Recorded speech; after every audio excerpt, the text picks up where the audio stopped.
ఆశ జనులలో కొందరిని బాధపరిచాడు. ఆ మాట అండర్లైన్ చేసుకోండి. బాధపరిస్తే దేవుడు ఊరుకోడండి.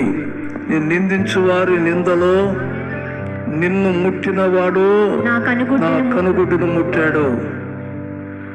దేవుని బిడ్డలను తొందరపడి నోరు జారి మాట్లాడువాక. దైవజనుల్లో సగం మంది మంచివాళ్ళు ఉండొచ్చు, చెడ్డాళ్ళు ఉండొచ్చు. కొందరు స్వార్థం కోసం పనిచేసే వాళ్ళు ఉండొచ్చు, దేవుడి రాజ్యం కోసం పనిచేసే వాళ్ళు ఉండొచ్చు. ఏదైతే నీకెందుకు వాని పని ఎట్టిదో అగ్నియే పరీక్షించును. వాని క్రియలు చొప్పున జీతం నా దగ్గర ఉంది. నేను జీతం తీసుకుని వస్తున్నానని దేవుడు చెప్పారు. కాబట్టి ఆయన జీతం తెస్తున్నారు. అది పరిష్కారమో పనిష్మెంటో, అది ఇంప్రూవ్మెంటో పెనాల్టీ ఎవరికి తెలియదు. కాబట్టి దేవుని ఎదుట సిగ్గుపడనక్కరలేని పనివాని వలె మనం తలదించుకున్న దగ్గర పనిచేయాలి.